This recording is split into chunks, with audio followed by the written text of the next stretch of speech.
ప్రధానమంత్రి మన్మోహన్ సింగ్ గారికి సంతాపం తెలియజేసేందుకు సభా నాయకులు రేవంత్ రెడ్డి గారు ప్రవేశపెట్టినటువంటి తీర్మానాన్ని బీఆర్ఎస్ పార్టీ పక్షాన సంపూర్ణంగా బలపరుస్తా ఉన్నాం అధ్యక్ష. మరి లెజిస్లేటివ్ అఫైర్స్ మినిస్టర్ గారు కూడా ఇక్కడ ఉన్నారు. ఒక విషయం కూడా వారి దృష్టికి తెచ్చి నేను విషయంలోకి వెళ్తా అధ్యక్ష. మన్మోహన్ సింగ్ గారు పెద్దల సభలో ఆయన 33 సంవత్సరాలు పెద్దల సభలో పనిచేశారు. ఈరోజు మన రాష్ట్రంలో కూడా పెద్దల సభలో వారికి నివాళులు అర్పించుంటే మరింత సముచితంగా ఉండేది. ఎమ్మెల్సీలు చాలామంది కూడా అడుగుతున్నారు, ఎందుకు మన్మోహన్ సింగ్ గారి సంతాప తీర్మానాన్ని శాసన మండలిలో పెట్టలేదు అనేటువంటి విషయాన్ని వాళ్ళు కూడా అడుగుతూ ఉన్నారు. మరి శాసనసభ పెట్టినప్పుడు శాసన మండలిలో కూడా పెట్టి వారికి నివాళులు అర్పించుంటే మరింత బాగుండేది. దాన్ని వారు గమనంలో తీసుకుంటారని చెప్పి భావిస్తున్నాను. ఇకపోతే అధ్యక్ష, మన్మోహన్ సింగ్ గారు భౌతికంగా ఆయన మన మధ్య లేకపోయినా ఆయన దేశానికి చేసినటువంటి సేవలు చరిత్ర ఉన్నంత కాలం నిలిచే ఉంటాయి అధ్యక్ష.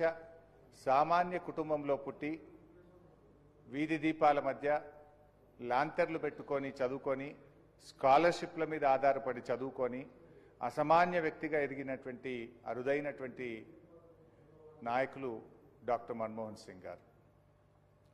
ఆర్థిక శాస్త్రాన్ని బోధించే అధ్యాపకుడుగా దేశ ఆర్థిక విధానాలను నిర్దేశించే స్థాయికి వెళ్లారంటే క్రమశిక్షణ కలిగిన వ్యక్తిత్వం, దేశం కోసం కష్టపడి పనిచేయాలనేటువంటి పట్టుదలే కారణం అధ్యక్ష.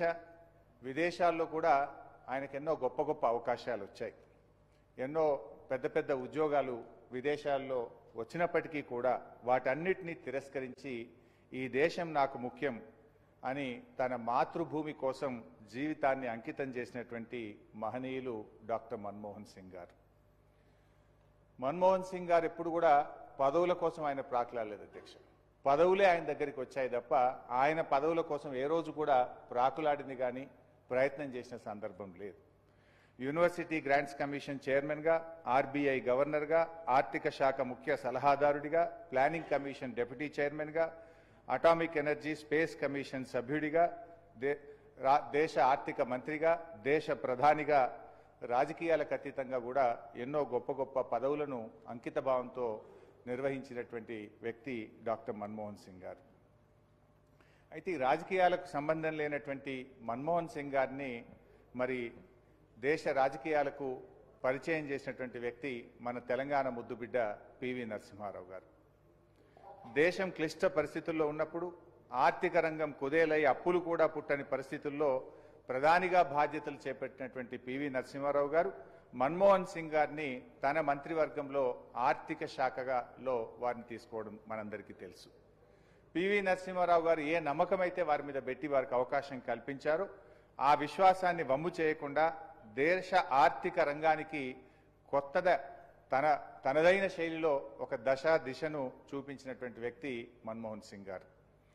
ఆర్థిక మంత్రిగా మన్మోహన్ సింగ్ గారు చేసినటువంటి తొలి బడ్జెట్ ప్రసంగం ఈ దేశ ఆర్థిక మంత్రులు చేసిన ప్రసంగాల్లో ఒకటైనటువంటి అత్యుత్తమమైనటువంటి ప్రసంగంగా అది రికార్డుల్లో మిగిలిపోయింది అధ్యక్ష. పారిశ్రామిక విధానాలను పరిశ్రమల మంత్రిగా ఆనాడు పివి నరసింహారావు గారు మార్చి ఒక గొప్ప పేరు పివి నరసింహారావు గారు తెచ్చుకుంటే, ఆర్థిక విధానాలను సవరించి ఆర్థిక మంత్రిగా మన్మోహన్ సింగ్ గారు కూడా ఒక గొప్ప పేరును సంపాదించారు అధ్యక్ష. లైసెన్స్ రాజ్, పర్మిట్ రాజ్లకు స్వస్తి పలికి ఆర్థిక సరళీకృత విధానాలతో దేశాన్ని దివాలా స్థితి నుంచి గట్టెక్కించిన పివి నరసింహారావు గారికి మన్మోహన్ సింగ్ ఒక చోదక శక్తిలాగా ఆ రోజుల్లో పనిచేశారు అధ్యక్ష. మన్మోహన్ సింగ్ గారిని మన్మోహన్ మిక్స్ అనే స్థాయిలో దేశ ఆర్థిక విధానాలను ఆయన ప్రభావితం చేశారు అధ్యక్ష. అదే రకంగా మన్మోహన్ సింగ్ గారు మరి ఈ దేశంలో చాలామంది మొన్న వారు చనిపోయినప్పుడు కూడా మాట్లాడారు, మచ్చలేని నాయకుడు. సుదీర్ఘకాలం రాజకీయాల్లో ఉన్నా కూడా ఏ రోజు ఒక చిన్న మచ్చ కూడా లేకుండా అత్యంత ఉన్నతంగా తన జీవితాన్ని ఆయన సింపుల్గా సాదాసీదా జీవితాన్ని గడిపినటువంటి మహనీయులు మన్మోహన్ సింగ్ గారు. మనం చూసాం యూపీఏ 2లో చాలా కుంభకోణాలు జరిగినట్టుగా వార్తలు, ఎన్నో కేసులు, అరెస్టు జరిగినాయి. అయినా కూడా మన్మోహన్ సింగ్ గారు ప్రధానమంత్రిగా ఉన్నా కూడా ఆయనకు ఒక చిన్న మచ్చ రాలేదంటే అది ఆయన గొప్పతనం అధ్యక్ష. ఒక అకాడమిషియన్గా అడ్మినిస్ట్రేటర్గా, రాజ్యసభ సభ్యుడిగా, ఆర్థిక మంత్రిగా, ప్రధానమంత్రిగా దేశంపై మన్మోహన్ సింగ్ గారు తనదైనటువంటి ముద్ర వేశారు అధ్యక్ష. ఆర్బీఐ గవర్నర్గా కరెన్సీ నోట్లపై సంతకం చేసినటువంటి మన్మోహన్ సింగ్ గారు ఆర్థిక శాఖ మంత్రిగా, ప్రధానమంత్రిగా ఈ దేశంపై చెరగని సంతకం చేశారు అధ్యక్ష. ఆయన జీవితం దేశ సేవలో ధన్యమైంది అధ్యక్ష. మన్మోహన్ సింగ్ గారిని తరతరాలు ఆయనను గుర్తుంచుకునే విధంగా, స్మరించుకునే విధంగా ఇటు రాష్ట్ర ప్రభుత్వం కానీ, అటు కేంద్ర ప్రభుత్వం కానీ ఎటువంటి నిర్ణయాలు తీసుకున్నా బీఆర్ఎస్ పార్టీ స్వాగతిస్తుంది, సంపూర్ణమైనటువంటి మద్దతును కూడా అందజేస్తుంది. గౌరవ ముఖ్యమంత్రి గారు వారి స్టాచ్యూ పెడదామని చెప్పి సభలో ప్రతిపాదన పెట్టారు. దాన్ని మేము సంపూర్ణంగా మద్దతు పలుకుతా ఉన్నాం. ఈ సందర్భంగా ఇంకా ఒకటి రెండు సూచనలు కూడా చేయాలనుకుంటున్నాం. ఎందుకంటే ఆ రోజు పివి నరసింహారావు గారు చనిపోయినప్పుడు సరే ఆ రోజు దేశంలో, రాష్ట్రంలో కాంగ్రెస్ ప్రభుత్వం ఉన్న కారణాలేమో కానీ ఆ రోజు వారిని పట్టించుకునే పరిస్థితి లేదు. తెలంగాణ రాష్ట్ర తొలి ముఖ్యమంత్రి కేసీఆర్ గారు మన రాష్ట్రంలో ప్రభుత్వం ఏర్పడ్డ తర్వాత మనము పీవీ ఘాట్ని ఏర్పాటు చేసుకోవడం, పీవీ గారి విగ్రహాన్ని ఏర్పాటు చేసుకోవడం, పీవీ గారి పేరు మీద ఒక యూనివర్సిటీని ఏర్పాటు చేసుకోవడం, మన శాసనసభలో పీవీ గారి నిలువెత్తు విగ్రహాన్ని ఏర్పాటు చేసుకోవడం, నెక్లెస్ రోడ్డుకు పీవీ గారి పేరును పెట్టడం, పీవీ గారి జయంతి వర్ధంతిని అధికారికంగా జరిపించుకోవడం, అలాగే పీవీ గారి 100 సంవత్సరాల జయంతి ఉత్సవాలను కూడా అత్యంత ఘనంగా జరుపుకున్నటువంటి ఇలా ఎన్నెన్నో కార్యక్రమాలు పీవీ గారి ఖ్యాతిని చాటుకునే విధంగా ఆనాటి బీఆర్ఎస్ ప్రభుత్వం, ఆనాటి ముఖ్యమంత్రి కేసీఆర్ గారు అత్యంత అద్భుతంగా జరిపి మన పీవీ మన టీవీ అనే విధంగా మనం ఆ రోజు ఆయనను ఎంతో గొప్పగా చేసుకున్నాం అధ్యక్ష. అయితే ఈరోజు మన్మోహన్ సింగ్ గారికి విగ్రహాన్ని ఏర్పాటు చేయడంతో పాటు కొత్తగా మీరు ఏర్పాటు చేస్తున్నటువంటి స్కిల్ యూనివర్సిటీకి డాక్టర్ మన్మోహన్ సింగ్ గారి పేరు పెట్టాలని చెప్పి కూడా నేను మీ ద్వారా ఈ సభానాయకుడికి ప్రతిపాదిస్తా ఉన్నాను అధ్యక్ష. భారతరత్న విషయంలో కూడా ఖచ్చితంగా మన్మోహన్ సింగ్ గారు ఈరోజు మన దేశం ఆర్థికంగా ఇంత బలపడ్డదంటే వారి కృషి, పివి నరసింహారావు కృషి ఎంతగానో ఉంది. భారతరత్నకు మరి డాక్టర్ మన్మోహన్ సింగ్ గారు ముమ్మాటికి అర్హులే. ఈరోజు సభలో పెట్టినటువంటి తీర్మానాన్ని మేము సమర్థిస్తూ తప్పకుండా కేంద్ర ప్రభుత్వం కూడా మరి మన్మోహన్ సింగ్ గారికి భారతరత్న ఇవ్వాలని చెప్పి కూడా మేము కోరుతా ఉన్నాం. ఆ రోజు పివి నరసింహారావు గారి కోసం కూడా ఇదే సభలో సభానాయకుడిగా కేసీఆర్ గారు వారికి భారతరత్న ఇవ్వాలని చెప్పి ఈ సభలో వారు తీర్మానాన్ని ప్రవేశపెడితే మనమందరం కూడా ఆ రోజు సభలో సభ్యులుగా ఉన్న వాళ్ళందరము ఏకగ్రీవంగా మనం తీర్మానం చేసి కేంద్రానికి పంపాం. మరి కేంద్ర ప్రభుత్వం కూడా సబ్సిక్వెంట్గా మరి వారికి భారతరత్నను కూడా ఈ మధ్యకాలంలో ఇచ్చినటువంటి విషయం మనందరికీ తెలిసిందే. సో ఈ రోజు కూడా మన్మోహన్ సింగ్ గారికి కూడా భారతరత్న తప్పకుండా ఇవ్వాలని చెప్పి కూడా బీఆర్ఎస్ పార్టీ కోరుతా ఉంది అధ్యక్ష. మన్మోహన్ సింగ్ గారు ఆయన ఒక లాయలిస్ట్ అని ఇందాక కేటీఆర్ గారు అన్నారు, ఇంకొకరిద్దరు సభ్యులు కూడా అన్నారు సభలో. ఎస్ అధ్యక్ష, అంటే మనిషి గొప్పతనం ఎప్పుడు తెలుస్తుందంటే అధికారంలో ఉన్నప్పుడే కాదు, కొన్ని చేదు అనుభవాలు జరిగినప్పుడు కూడా దాన్ని భరించుకొని ఎవరైతే గట్టిగా నిలబడతారో అప్పుడే మనిషి యొక్క ఔన్నత్యము, గొప్పతనము, ఆ లాయలిస్ట్ అనేటువంటిది కూడా బయటకు వస్తుంది. మన్మోహన్ సింగ్ గారిని మౌన ముని అని కూడా చాలా మంది సభ్యులు కూడా మాట్లాడారు. దేశవ్యాప్తంగా కూడా ఎంతో మంది చెప్తూ ఉంటారు అధ్యక్ష. ఒకటి రెండు సందర్భాలు కూడా నేను ఈ సందర్భంగా ఆయన గొప్పతనాన్ని చెప్పేటువంటి క్రమంలో గుర్తు చేయాలనుకుంటున్నాను అధ్యక్ష. 5 ఏళ్ళు అప్పుడు మైనార్టీ ప్రభుత్వాన్ని పివి నరసింహారావు గారు సక్సెస్ఫుల్గా నడిపారు. దాంట్లో ఆర్థిక మంత్రిగా మన్మోహన్ సింగ్ గారు పనిచేశారు. వారిద్దరు కూడా పివి గారు, మన్మోహన్ సింగ్ గారు చాలా అద్భుతంగా ఈ దేశాన్ని ఒక గాడి తప్పినటువంటి ఆర్థిక వ్యవస్థను గాడిలోకి తెచ్చి ఎంతో గొప్పగా వారిద్దరూ పనిచేశారు అధ్యక్ష. సరే 5 ఏళ్ల తర్వాత కాంగ్రెస్ పార్టీ ఓటమి పాలైంది. అయితే కాంగ్రెస్ ఓటమికి ఎందుకు ఓడిపోయింది అని తెలుసుకోవడానికి అప్పుడు ఏఐసిసి యాంటోనీ కమిటీ ఒకటి వేయడం జరిగింది. యాంటోనీ కమిటీ ఓ రిపోర్ట్ ఇచ్చింది అధ్యక్ష. ఏమని ఇచ్చిందంటే కాంగ్రెస్ ఓటమికి పివి నరసింహారావు గారు, మన్మోహన్ సింగ్ గారి ఆర్థిక విధానాలు కూడా ఒక కారణమని యాంటోనీ కమిటీ రిపోర్ట్ ఇచ్చింది అధ్యక్ష. ఆ రిపోర్ట్ వచ్చినప్పుడు కాంగ్రెస్ వర్కింగ్ కమిటీలో చర్చ పెట్టినారు ఆ రిపోర్ట్ను. ఆ రిపోర్ట్ వచ్చినప్పుడు మన్మోహన్ సింగ్ గారు కంట తడిపెట్టారు, కానీ ఒక్క మాట మాట్లాడలేదు. ఆయన ఒక్క అడుగు కూడా, ఒక అంగుళం కూడా పక్కకు జరగకుండా అదే లాయలిస్ట్గా ఆయన పనిచేసినారు. ఇది ఆ రోజుల్లో పత్రికల్లో, టీవీల్లో పెద్ద వార్త వచ్చింది. ఏఐసిసి మీటింగ్లో మన్మోహన్ సింగ్ గారు కంట తడి పెట్టారనేటువంటి వార్త దేశంలో పెద్ద చర్చకు దారితీసింది. కానీ ఆయన నన్ను తప్పుబట్టారు అని చెప్పి ఆయన విమర్శించడమో, ఒక మాట కాంగ్రెస్ పార్టీకి వ్యతిరేకంగానో ఆ రోజు ఒక్క మాట కూడా మాట్లాడినటువంటి వ్యక్తి, ఆయనలో ఎంత గొప్పతనం, ఆయన లాయలిస్ట్ అనడానికి కూడా ఒక ఉదాహరణ మనం చెప్పుకోవచ్చు అధ్యక్ష. అదేవిధంగా ఇంకొక సందర్భం కూడా ఉంది అధ్యక్ష. అప్పుడు లాలూ ప్రసాద్ యాదవ్ గారు యూపీఏ భాగస్వామిగా ఉండే, వారికి 2 ఏళ్ల జైలు శిక్ష పడ్డది. సరే, యూపీఏ ప్రభుత్వం అప్పుడు వారికి మరి ఏం నిర్ణయం తీసుకొని ఒక చట్టాన్ని తెచ్చారు, ఒక బిల్లు ఆర్డినెన్స్ తీసుకురావడం జరిగింది లాలూ ప్రసాద్ యాదవ్ గారిని సేవ్ చేయడం కోసం. అప్పుడు మన్మోహన్ సింగ్ గారి ప్రధానమంత్రి అధ్యక్షతన అప్పుడు ఉండేటువంటి క్యాబినెట్ మరి ఒక ఆర్డినెన్స్ తీసుకొచ్చింది అధ్యక్ష. ఆ ఆర్డినెన్స్ మీద సరే దేశవ్యాప్తంగా అట్లా చేస్తారు అని చెప్పి సరే విపక్షాలు ప్రతిపక్షాలు పెద్ద ఎత్తున అల్లర్లు చేసినాయి, దాన్ని అపోజ్ చేసినాయి. అప్పుడు కాంగ్రెస్ పార్టీ తరఫున ఒక ప్రెస్ మీట్ ఏర్పాటు చేసి ఏఐసిసి కార్యాలయంలో కొంతమంది దాన్ని డిఫెండ్ చేయడం, అంటే మా ప్రధానమంత్రి తీసుకున్న నిర్ణయం సరి అయింది, మా కాంగ్రెస్ పార్టీ తీసుకున్న నిర్ణయం సరి అయింది అని చెప్పేటువంటి క్రమంలో రాహుల్ గాంధీ గారు సడన్గా అక్కడికి చేరుకొని ఆర్డినెన్స్ కాపీలన్నీ చింపేస్తాడు. అంటే ఒక ప్రధానమంత్రిగా మన్మోహన్ సింగ్ గారు ఆయన క్యాబినెట్ నిర్ణయం తీసుకుంటే రాహుల్ గాంధీ గారు ఆర్డినెన్స్ కాపీలు చింపేస్తారు. కానీ అలాంటి సందర్భంలో కూడా ఆయన ఎంత లాయలిస్టు అని నేను చెప్పడానికి ప్రయత్నం చేస్తున్నా అంటే, కేంద్ర మంత్రి మండలి తీసుకున్న నిర్ణయాన్ని రాహుల్ గాంధీ గారు బహిరంగంగా తప్పుపట్టిన మన్మోహన్ సింగ్ గారు మౌన మునిగానే ఉన్నారు తప్ప నోరు తెరవలేదు. ఆయన అంత గొప్ప వ్యక్తి అని చెప్పి కూడా ఈ సందర్భంగా నేను గుర్తు చేస్తా ఉన్నా అధ్యక్ష.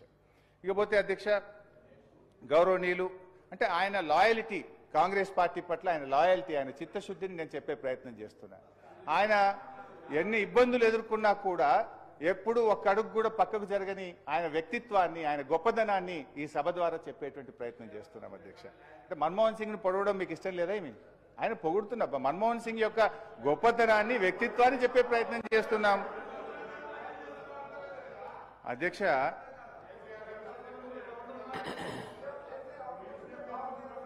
అధ్యక్ష,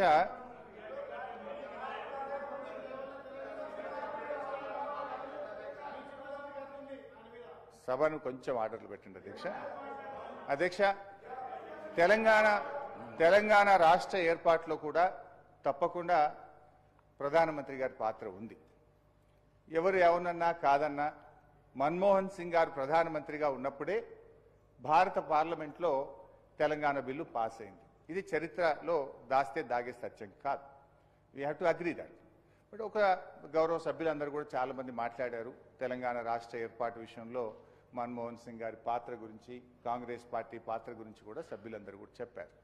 ఈ సందర్భంగా అందులో కొన్ని సందర్భాల్లో ప్రత్యక్షంగా నేను కూడా ఉన్నాను, కొన్ని విషయాలు నేను కూడా పంచుకోవాలనుకుంటున్నాను అధ్యక్ష.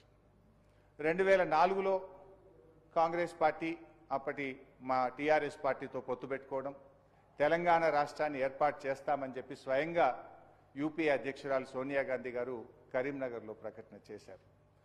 మేము కాంగ్రెస్ పార్టీతో అలయన్స్ జరిగింది అధ్యక్ష. రాష్ట్రంలో కేంద్రంలో కాంగ్రెస్ ప్రభుత్వం అధికారంలోకి వచ్చింది. నేను కూడా అప్పుడు కేసీఆర్ గారితో పాటు ఢిల్లీలో ఉన్నాను అధ్యక్ష. అప్పుడు మన్మోహన్ సింగ్ గారు పిలిచి కేసీఆర్ గారిని మీరు కేంద్ర కేబినెట్లో చేరండి అని చెప్పి వారు మన్మోహన్ సింగ్ గారు ఆహ్వానించారు అధ్యక్ష.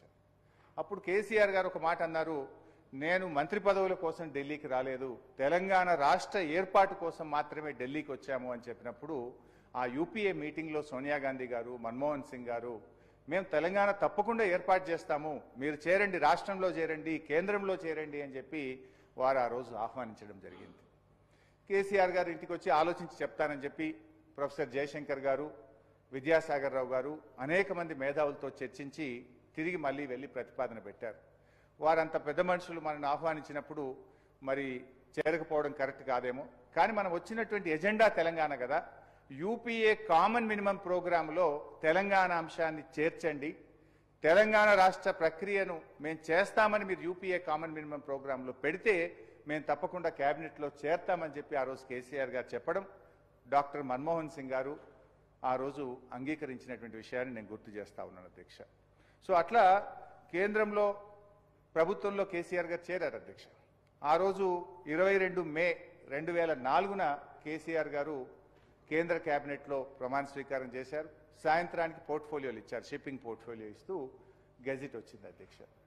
తర్వాత అదే రోజు రాత్రి డిఎంకే మేము వెళ్ళిపోతాం యూపీఏ నుంచి, మాకు షిప్పింగ్ కావాల్సిందే అంటే స్వయంగా మళ్ళీ కేసీఆర్ గారు మన్మోహన్ సింగ్ గారి దగ్గరికి, ప్రణబ్ ముఖర్జీ గారి దగ్గరికి, సోనియా గాంధీ గారి దగ్గరికి వెళ్ళి అసలు నేను మంత్రి పదవి వద్దన్నా కానీ మీరు చేరమంటే మీ గౌరవంతో నేను క్యాబినెట్లో చేరాము, ఈ పోర్ట్ఫోలియో వాళ్ళకి ఇవ్వండి, నాకు యూపీఏ ప్రభుత్వం నిలబడడం ముఖ్యం, తెలంగాణ రాష్ట్రం ఏర్పడడం ముఖ్యమని చెప్పి తనకు తానుగా వెళ్ళి మన్మోహన్ సింగ్ గారికి వారు స్వయంగా చెప్పినటువంటి విషయాన్ని గుర్తు చేస్తా ఉన్నారు అధ్యక్ష.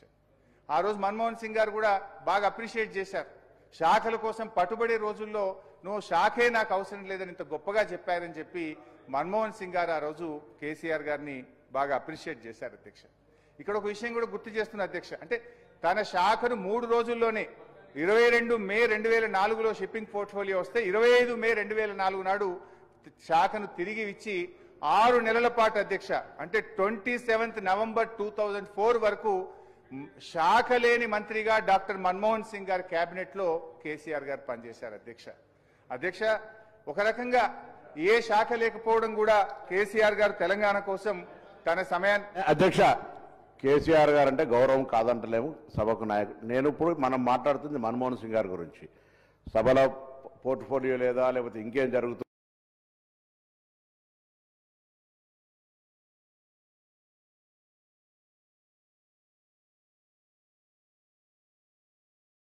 జయశంకర్ గారు ఇలా అందరితో కూడా మన్మోహన్ సింగ్ గారి దగ్గరికి వెళ్లి తెలంగాణ రాష్ట్ర ఏర్పాటు ప్రక్రియ తెలంగాణ ఏర్పాటుకు సహకరించిన చెప్పిన సందర్భాలు కూడా ఉన్నాయి.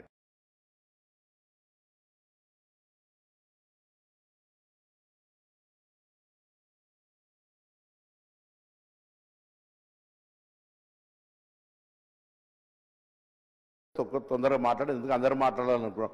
మీరు ఎక్కడెక్కడో సబ్జెక్ట్ డిబేట్ అయిపోయి ఏదో మాట్లాడితే ఎట్లా అధ్యక్ష? మీరు దయచేసి ఇవన్నీ కూడా అనవసరం సబ్జెక్ట్ కాకుండా వారు సీనియర్ శాసనసభ్యులు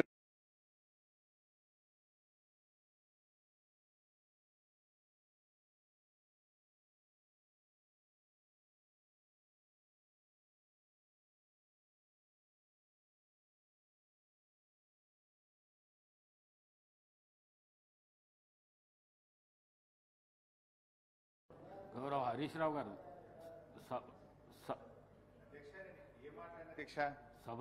మన్మోహన్ సింగ్ గారి కోసం ముఖ్యమంత్రి గారు ప్రవేశపెట్టిన తీర్మానానికి సంపూర్ణ మద్దతు తెలిపిన.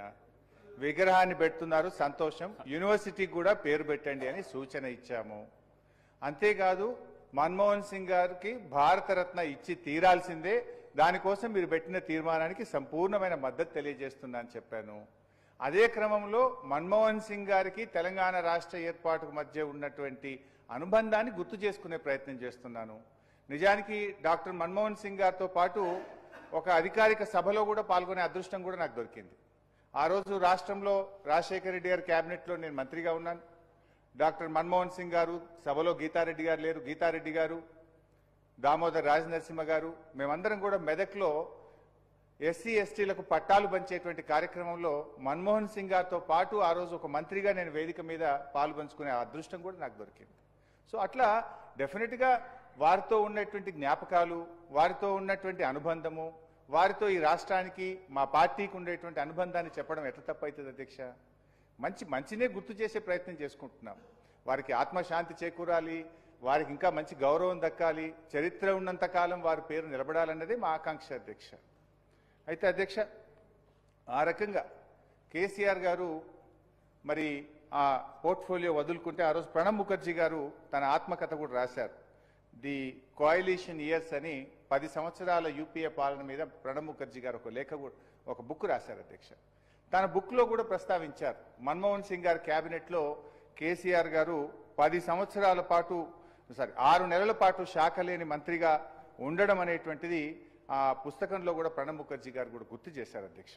సరే ఏది ఏమైనా అధ్యక్ష, మరి ఆనాటి యూపీఏ ప్రభుత్వం తెలంగాణ విషయంలో కామన్ మినిమం ప్రోగ్రాంలో పెట్టి నిర్ణయం తీసుకోవడంలో ఆలస్యమైతే మరి కేసీఆర్ గారు ప్రధానమంత్రిగా మన్మోహన్ సింగ్ గారి దగ్గరికి వెళ్ళి పట్టుబట్టారు. ఇట్లా అయితే నేను క్యాబినెట్లో కొనసాగలేను, దయచేసి మీరు ఆలోచించండి అని బాగా ఒత్తిడి పెడితే ఆ రోజు ప్రధానమంత్రిగా మన్మోహన్ సింగ్ గారు ప్రణబ్ ముఖర్జీ కమిటీని వేశారు అధ్యక్ష.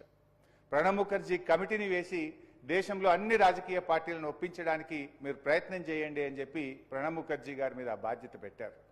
అప్పుడు కేసీఆర్ గారు పోర్ట్ఫోలియో లేని మంత్రిగా ఉన్నారు కనుక ఒక్కొక్క పార్టీ దగ్గరికి వెళ్లి దేశంలో 23 రాజకీయ పార్టీలను ఒప్పించి ఆ 23 రాజకీయ పార్టీల లేఖల్ని డాక్టర్ మన్మోహన్ సింగ్ గారి చేతిలో కేసీఆర్ గారు పెట్టారు. ప్రణబ్ ముఖర్జీ గారి కమిటీకి కూడా ఆ లేఖలు అందజేసినటువంటి విషయాన్ని కూడా నేను గుర్తు చేస్తున్నాను. ఒక సందర్భంలో ఇంకా 2 సంవత్సరాలు దాటింది, నిర్ణయం ముందుకు పోతలేదు అని చెప్పి కేసీఆర్ గారు ప్రధానమంత్రి దగ్గర టైం తీసుకొని అప్పటి మన టీఎన్జీఓ నాయకులు స్వామి గౌడ్ గారు, దేవి ప్రసాద్ గారు, విఠల్ గారు, జయశంకర్ గారు ఇలా అందరితో కూడా మన్మోహన్ సింగ్ గారి దగ్గరికి వెళ్లి తెలంగాణ రాష్ట్ర ఏర్పాటు ప్రక్రియను వేగవంతం చేయండి అని చెప్పిన సందర్భాలు కూడా ఉన్నాయి అధ్యక్ష. సో అట్లా మన్మోహన్ సింగ్ గారి కేబినెట్ లో దాదాపు 2 సంవత్సరాల 4 నెలలు పనిచేసిన తర్వాత కేసీఆర్ గారు తెలంగాణ రాష్ట్ర ఏర్పాటు ప్రక్రియ ఆలస్యం అవుతుంటే రాజీనామా చేసి పదవిని వదులుకొని కూడా బయటకు వచ్చిన విషయం కూడా గుర్తు చేసుకోండి. సభకు సహకరించండి. నేను స్పీకర్ గారి మీద నేను స్వయాన కేసీఆర్ గారికి ఫోన్ చేసి సభకు రమ్మని నేను రిక్వెస్ట్ చేసిన. సరిగా ఆ అంశంలోకి పోతే మేము కూడా మాట్లాడాలి సార్. ఈ సభ ఏం గౌరవం ఇచ్చింది సార్? సభలో కేసీఆర్ గారు మాట్లాడుతున్నారండి. సభ లాగా నడుస్తలేదు. మీ పిఏసీ చైర్మన్ మీ ఇష్టం నిర్ణయం తీసుకున్నారు. కేసీఆర్ గారిని అడిగి ఆయన గౌరవం ఇచ్చి మీరు పిఏసీ చైర్మన్ నిర్ణయం తీసుకున్నారా? లేదా శాసనసభలో అనర్హత విషయంలో మీరు నిర్ణయం తీసుకున్నారా? సభ అట్లా మాట్లాడితే we can deviate, but I don't want to deviate. But నేను హరీష్ రావు గారిని కోరుతా ఉన్నాను.